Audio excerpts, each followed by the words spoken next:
But this probably is going to be another quick round within 30 minutes, to be honest, with the spawn zones being this close. I kind of like that we're seeing some quicker rounds within FNF.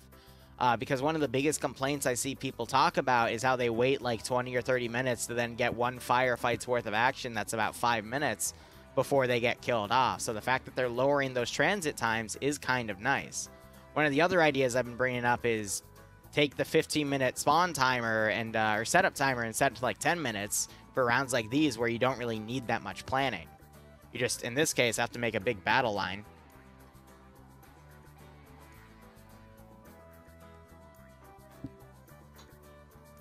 Oh, I'm hoping to see some good CQC as well, because we've got a good mix of players for CQC on both sides, so it means this is going to be pretty close.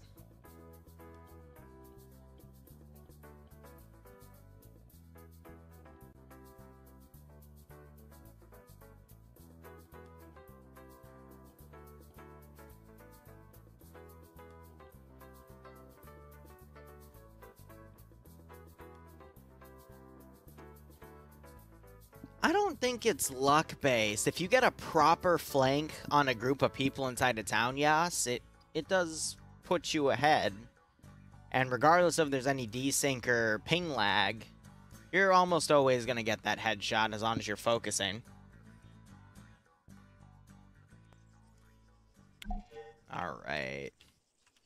Yeah, so this is that same dilapidated town. Blue 4 on this side over here. I'd imagine they're going to be the quote-unquote vanilla, but no, they're actually going to be a little bit of an older Desert Marine style camo, but still 5.56 with M249s, 240 Bravos, Carl Gustavs, that sort of thing. And again, that's where TSB with Not Dooley, Not Bay and Dooley are, as well as the 29th ID with Morales commanding. Op 4, meanwhile, Tiger was able to make it in. And then we also have 4IB, Ghoster, Meep 50, Hanu, Green Shade, and Ghoster here as well on Op 4, commanded by Patriot, as the vanilla Op 4, as I like to call them, aka the Russian EMR with 545 based weaponry with those AKs and whatnot. So these actual sectors, again, this is a really beautiful map. I'm glad Night of Izzard is using it a second time, utilizing these tree textures to make pseudo vines. He might have actually changed a few things too, but this is a very beautiful CQC style area. So let's go ahead and break down the areas. Alpha is not a graveyard. It's a dilapidated solar farm that's been partially taken over by nature again, with a little park right here as well. And it's just the entirety of this area.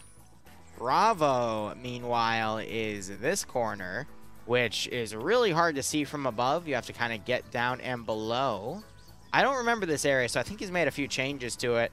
And here is the the Night of Izzard, the Night Owl Classic, where he puts pineapples on pumpkins on toilets and puts a fire in the middle. That is his calling card for these scenarios he makes. And then Charlie is all the way down here. Actually has an office building. No, this is the hotel bottom tied to it, with a little bit of flooding all around.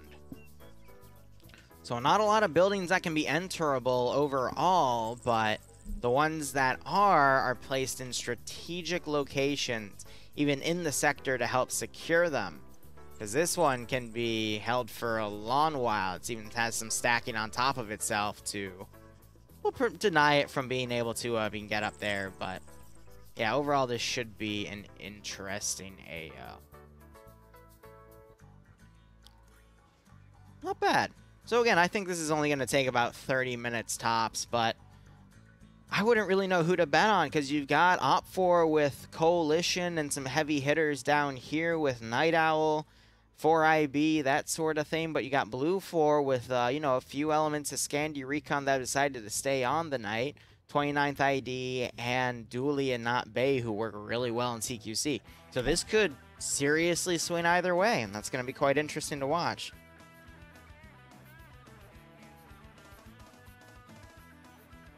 Otherwise, I'll be curious to hear your thoughts, but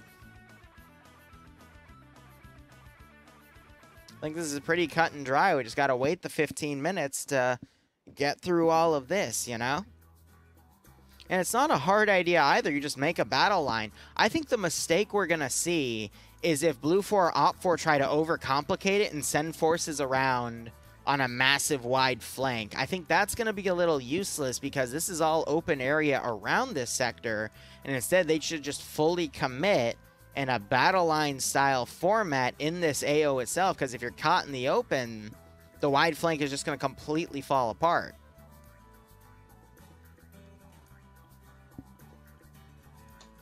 I'd love to see Dooley make another Terminator-style takedown, but anything's possible. And yeah, we're still going to have the full 15 minutes. Now, there's no way to get up top to these large rooftops. Otherwise, some sniping action would be really, really cool to see.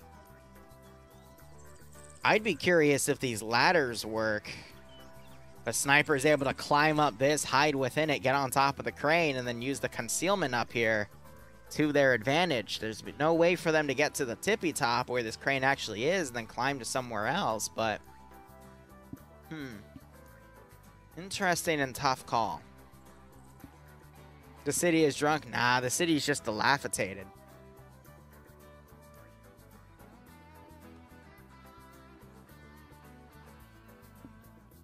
Otherwise, I don't know. Obviously, you know, you got some streets here, or what remains of the streets to work up, but they're not going all the way back and forth here. I think this is the only one that goes all the way up and down, but that's in between the two sectors close to the home sectors and the middle sector.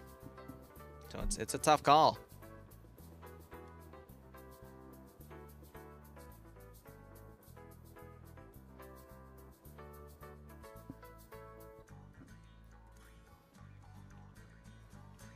Let's see. Let's talk about some death traps. I don't think we're going to see anyone scale this solar tower unless it's out of desperation. Now, we do see the door open, so a really good way to hold this sector would be to get some people all the way up there, but a potential single satchel could take this building out if either side wises up to it. However, just going prone up here would be a really good camping spot. Other areas within the sectors themselves, Bravo... It's a lot of open ground because it's right in the middle here, if not a little more north. These pools going prone in them would provide a little bit of cover, but they're angled, so if you get spotted, you're kind of dead. Going over these buildings on the edge would be good camping spots. I think the Charlie side of the AO has one of those buildings a little more within it right here, so that would also be pretty good. Otherwise, it's really tough to tell. But I could see both of those sectors being camped because of those buildings that you can enter multi-stories of. It's the effects of global warming. Yeah, sure. Sneak the environmental message in there.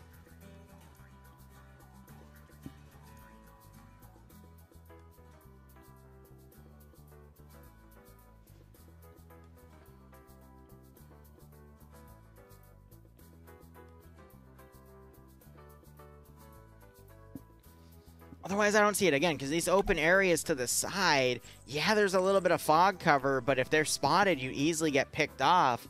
Same for this other side right here, you know? But if you start going around the hill entirely, I mean, that's out of the AO itself, so to outflank, you don't even have that much room. The AO is going to force you to stay within the sector itself. So I don't see a good reason to do any type of outflanking. It's your country in 30 years' time. Have faith, Yasuhiro. Have faith. And yeah, I think I got hydration.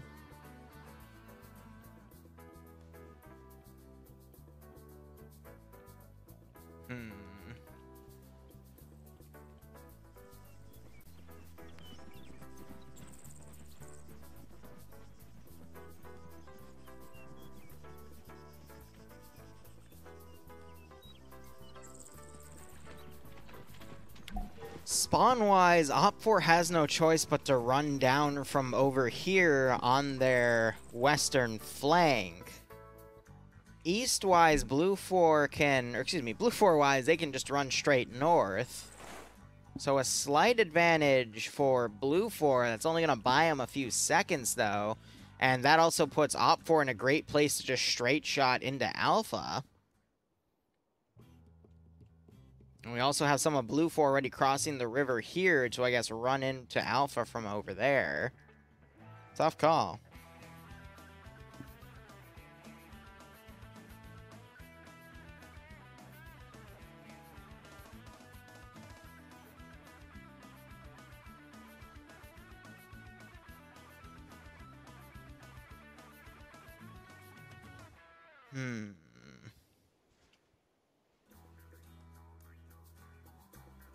Luton didn't mortar it. Calm down. Oh, that's an old meme, sir, but it checks out. Love it, though. I don't know. This is one of those where both sides have good player bases that are pretty evenly matched. We're just going to have to wait till the actual PvP starts to see where it goes.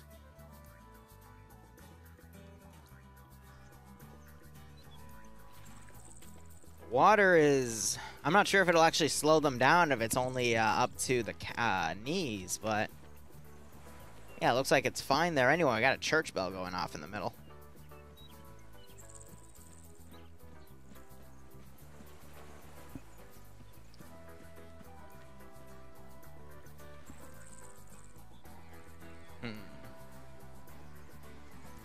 No magnified optics either. Just up to the marksman. But even then, this map, it's pretty limited, but I could still see a marksman being useful. I would say Op4 is going to be a little easier to defend because all the tree cover, so any higher up areas are going to have a tougher time. Compared to Blue 4, where it's all just big buildings getting in the way. But you could still have a lot of top-downing. Ooh, you got this really tall apartment complex building, though. I could see Blue 4 really camping out this sector with that building.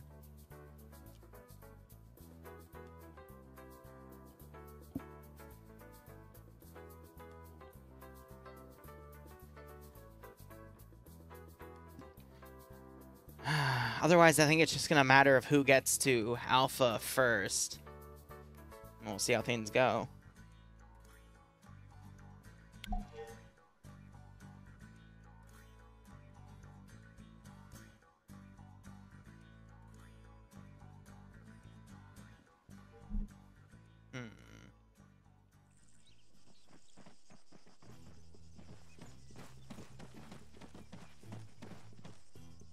I don't know.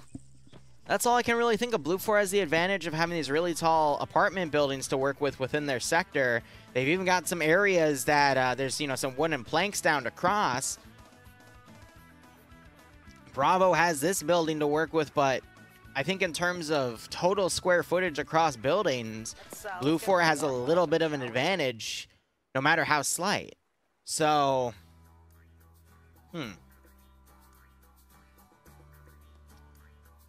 regardless, I'm going to be watching the CQC intensely here because this is...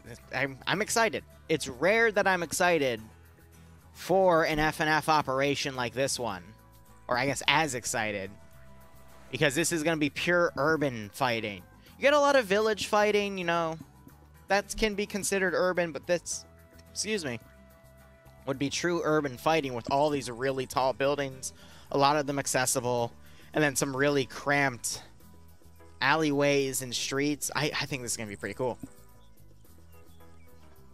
The last one we saw on Gulf Coast a few weeks ago, that was a bit of a coastal city. That was a pretty nasty mess for the attacking faction because the defending faction was able to just outmaneuver them and use a lesser, smaller force to attack a bigger force. But in this case, where they're both equidistant, I'm really curious to see how it'll play out.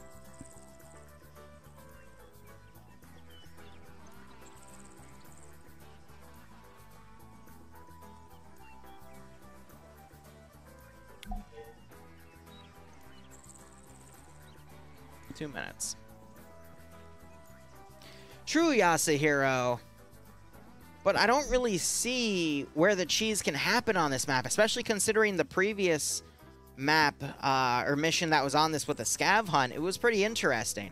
The only thing that dragged it on was a few of the last survivors, but because this is a sector control, there's no room for that. Well, no, I could still see it dragging out, actually, because to actually get it up to 100 points can take a while.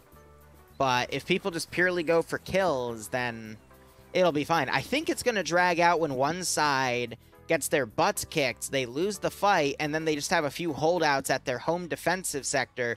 So Op4 here or Blue 4 here, and they just decide to camp it out. That's where we're going to see it drag out. I doubt it's going to be a quick 10 to 15 minute round, which it honestly should be given this type of AO. Instead, we're just going to see a nice 10 to 15 minutes of action, and then another 15 to 20 minutes of it dragging out. That's where I'd put my money.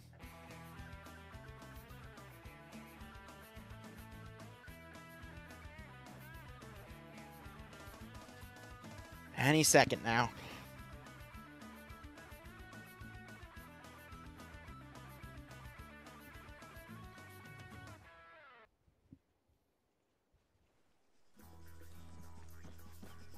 I love how everyone's ready to triple time it over on Blue 4. How's Op 4 looking? Op 4 still has a lot of their guns out, so I think Blue 4 is going to get to some of these sectors quicker. You had Legs readjusting one of his SSWT kits. So I think Blue 4, based off the fact they're all going to triple time, is going to get into their sectors first, especially since they have more of a straight shot. But I think Op 4 has also shown me that they don't have to worry about that water too much. There's the start. Look at Blue 4 run. Look at that unified triple time there. Most of them, I would say 90% are doing that. Meanwhile, Op4 are sticking to double time, which means that they have their guns out. Triple time, you run with your weapon on your back, but it means you run quicker than someone with double time who's just sprinting with their gun out. And you have Op4 beginning to enter the city. Some really well-placed GLs landing on Op4 territory. Actually hitting Koak there. If only those GLs were fired a little bit earlier. But Blue 4 just piling in here, sending no one to Alpha. They're going to try to steamroll right into Op4's home sector. Very interesting call here by Blue 4, trying to rush both of those sectors to take them. It's going to be the harder play, though, as we had Op4 divide evenly among Bravo and Alpha. So 5-minute rule being applied as Bravo's taken before Charlie.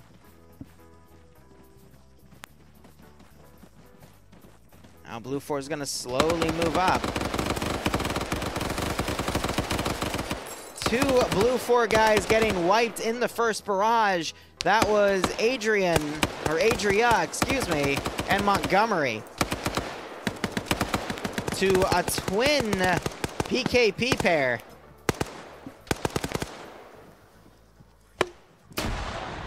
So that little Hamlet getting locked down. Ghoster over here, overwatching these Blue 4 guys, has a scoped PSO and is trying to pick some people off, but unfortunately isn't able to land shots as he is mowed down by a trifecta of Blue 4. Another Op4 player was taken out. And we have about 5 skulls on Blue 4, but the Op4 skulls are following close behind at about 3. Now, I will admit, Op4 is in the numbers advantage, because just because you push a large amount of numbers down a flank doesn't always guarantee success. Dog4 getting flanked and hit by Patriot, and double tapped even. But with an urban environment, these tight streets can really screw you over if you're trying to push out higher numbers, because it's just more down a meat grinder. Hanu firing by, trying to double tap bodies there. So I think Op4 is gonna be able to keep this advantage going. As you see Stottenbay here firing down the street. A few Blue 4 doing a wide flank, but Op4 is starting to encompass the Blue 4 force here, and you're seeing forces get right on top of each other, part of the same building.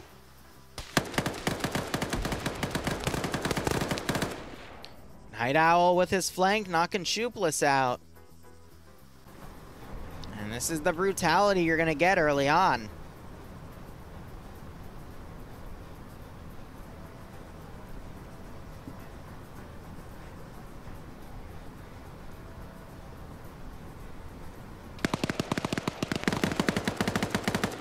So far, I'm seeing Op4 just outperforming Blue 4 in the firefights here. And the skull count is showing that to be correct. It's not just one group doing it, though. It's all around.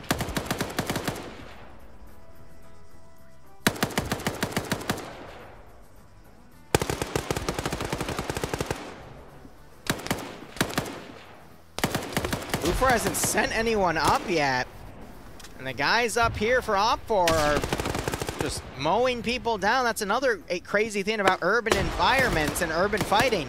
You can clear the ground floor or something, but you might have hostiles right above you, killing all your buddies as they move in.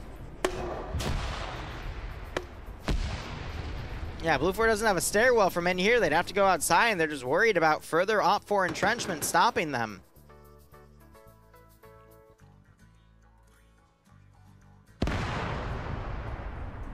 Yeah, so Op4 might be starting to run into an issue here, though. Because even though they had less forces over here, it's starting to show as Blue 4 are starting to run forces around. That's going to create holes for players like Not Bay to run in and eliminate everyone.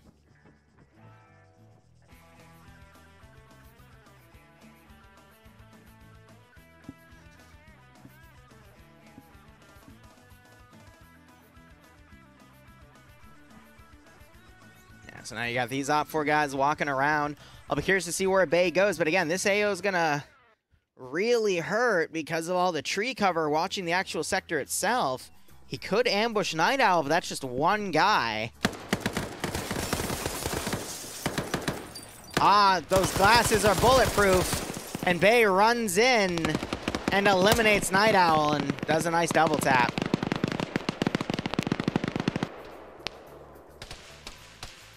Op4 now locking down the street. You see multiple Blue 4 down and dead. Got X-ray elements battling up here. Wiki's down. Tiger running in. Grenade gets thrown out. Makes Tiger pull back. Almost shooting each other, but Wiki's woken back up. And he managed to get both of them and stay alive. Hot damn. Maz then drops Wiki. Will Cheese now come out? No, he doesn't. What's Cheese doing?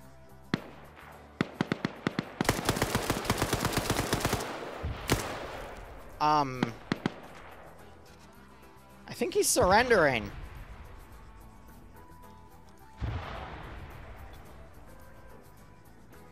Cheese is actually surrendering. Okay. Not what I was expecting. So he's gonna medic himself up here. Just waiting for someone to come out.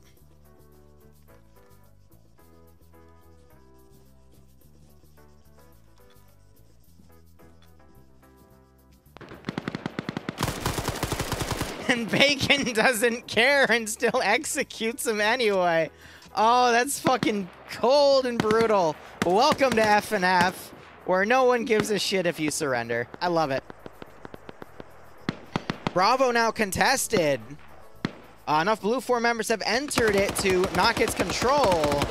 Down to neutral. You got Skipper over here trying to shoot down into this one building. I think you just saw Mike throw that item. Op4 firing back here, knocking Lolo and Dooley out. Kernshaw playing dead.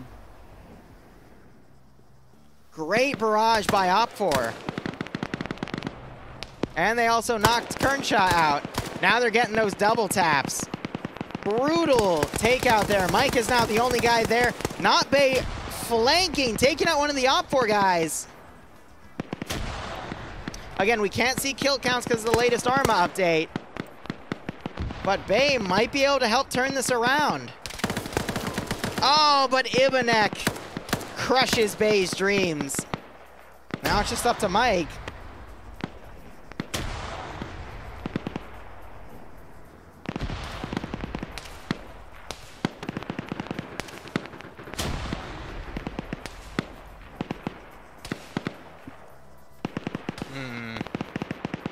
I don't know, just on an outside value here, I'm definitely seeing more red ticks than blue ticks. ticks, excuse me. Did have Kernshaw wake back up, but the other two bled out. So this attack has fallen apart. That group's been retaken. I think Op4 might lose a few guys in a counterattack, but yeah, we just had Op4 make up trade with a Blue 4 member. But if Op4 trades even with Blue 4 now, it's going to be a Pyrrhic victory for Op4, but a victory nonetheless. Mike now trying to walk out here, satisfied with the smoke he has out.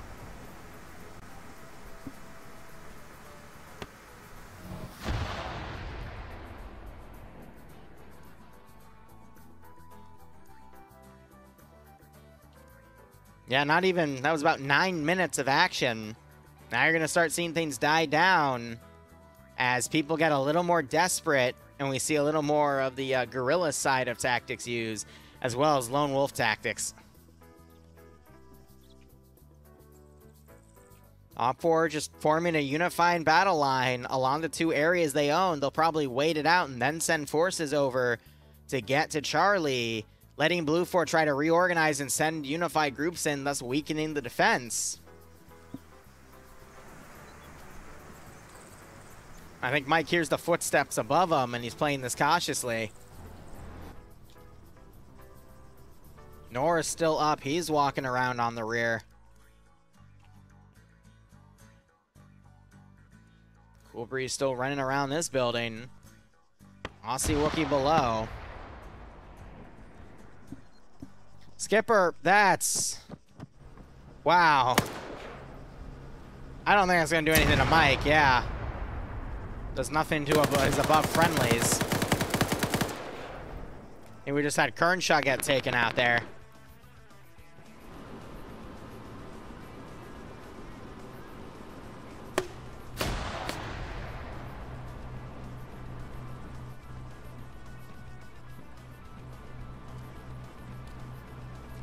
Yeah, right, Tiger? You should have double tapped. All right, let's look at Blue 4 here. What do they got remaining? We've got 1, 2, 3, 4, 5, 6, 7 Blue 4 players remaining against 1, 2, 3, 4. Wow, all of the coalition group is still alive. That's pretty funny. 3, 4, 5, 6, 7, 8, 9, 10, 11, 12, 13, 14, 15, 16, 17, 18, 19, 20, 21, 22, 23 versus 7. It shows. I think they saw Cool Breeze up there and are trying to take him out. I don't see Aussie Wookie anymore. It looks like he was taken out by Cool Breeze. On this corner, he might have been trying to resupply or something.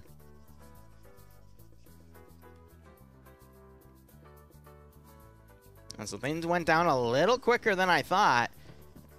Now we're just waiting this out. We've got Bacon and Maz trying to flank out Charlie.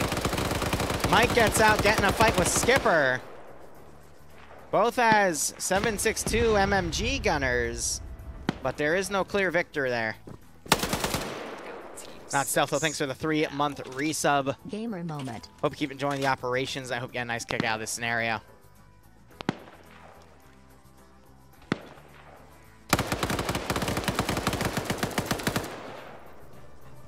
There goes Mike.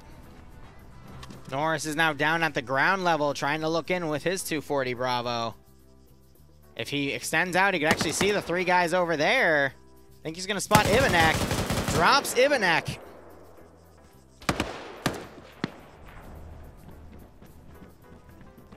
It's an angle where Op4 doesn't really notice, but yeah, if Norris just plays Gorilla here, might be able to pick off a few more. What I am interested about, though, is Maz and Bacon. They're within striking range of Charlie to take all 3. Now you're hearing Norris open up, attempting to take someone else out.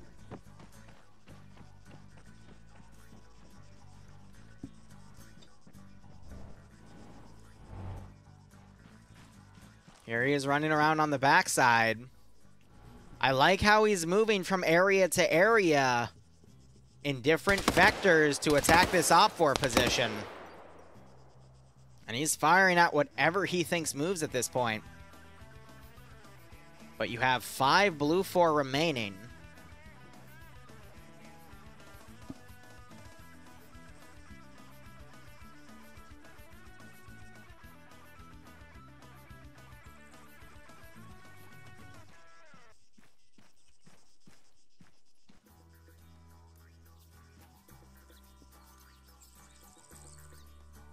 Norris has to be careful. I highly doubt Blue 4 can pull the W out, but I think they can get quite a few kills in the meantime. Charlie now being contested, as Zony's the only Blue 4 remaining in the AO. Space Cowboy and Artisan might pull back. Now they know there's Op 4 around Charlie.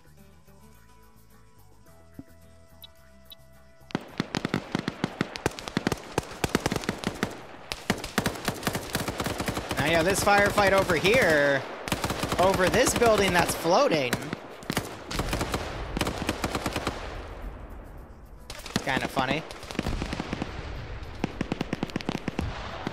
As Maz and Bacon are fighting Artisan and Cowboy.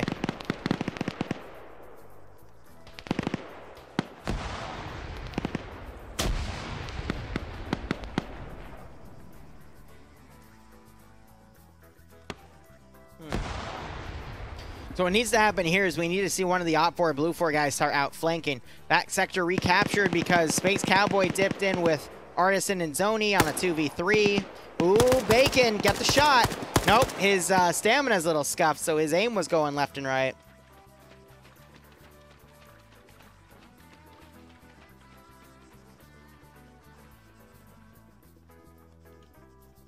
And now they're pulling back, but now you see Op 4 sending this massive counterattack. Meanwhile, to the north, it looks like Norris was unfortunately taken out. Now there's only 4 Blue 4 remaining. Coalition might come up and try to breach this one building as Eagle just camps the corner. Bacon and Maz coming up, still only 4. Ibanek, I do not, unfortunately. I know you got a few, but that's because Arma updated, now we can't see kill counts in spectator mode. Because Arma broke a few things, unfortunately.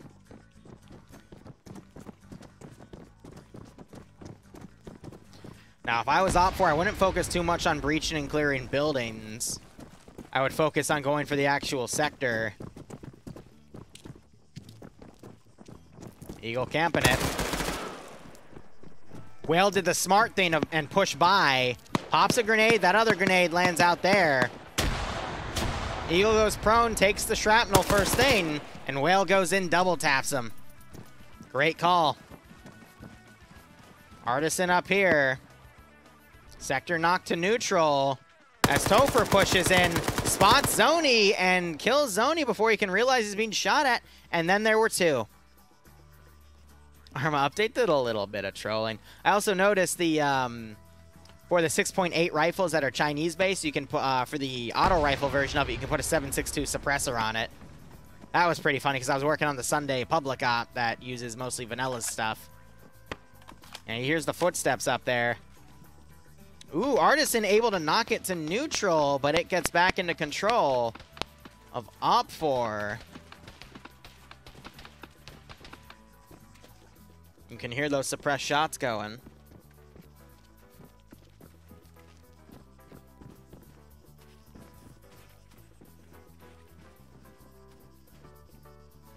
If I was Carl, I'd honestly drop the Carl Gustav and all the ammo for it. He does not need that right now. Instead, he needs the mobility.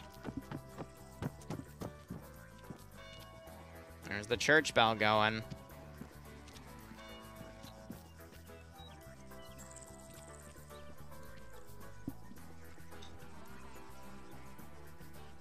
Artisan in the sector, but he's got to kill some of the Op 4 guys for it to be knocked as neutral. But I remember timing this one time. It takes 20 minutes for a single guy to turn a neutral sector into a controlled sector. It takes a while. Topher coming around, is about to get flanked by Carl. Carl opens up with a grenade, but that had Topher hear it. Topher getting knocked to his feet. Grenade going by, might knock him. Yep, all right, knocks him to his feet. Again. Carl now stays on top of the church, all 3 sectors under Op 4 control.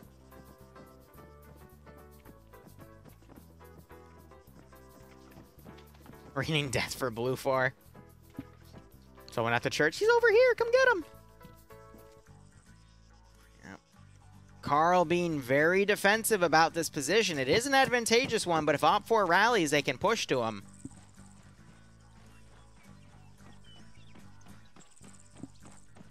We have a freaking storage center here. Carl now flanking around on the back. Oh, yeah, no, the early shootouts are always the toughest for urban environments. He's going to pull out the AT and watch that corner. It's a very chaotic way to do it. He doesn't see the movement up there. Op4 doesn't see him there either, though.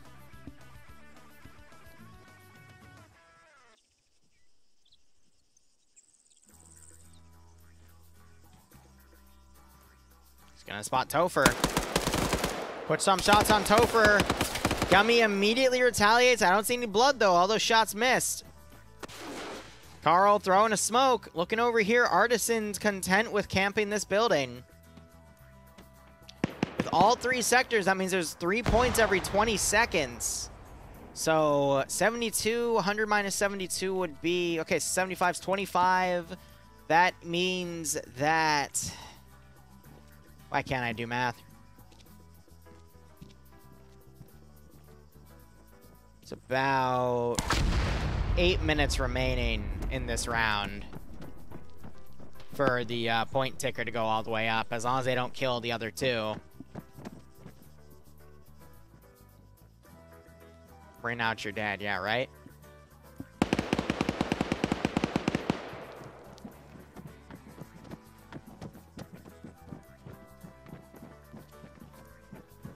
Zapper holding, trying to do a quick reload. That's going to be his undoing because he gets caught reloading. And there's Blue 4 eliminated because Artisan was also taken out on the rooftop up here. You saw another bullet go into his head. That was Dryden, who somehow made it all the way up here, so he jumps to his death. Dryden with a little victory snipe. How the hell did Dryden get up there? Actually, for real, how did he enhance movement up the side? I have no idea how he did that. He has a sniper kit up here. All right, pay it out to Op4, Don, if you don't mind. Interesting.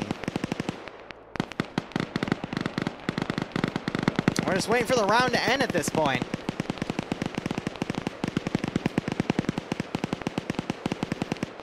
All right, round 3, the final round of the night. We're making great time for NA. Usually NA doesn't end until like around midnight, but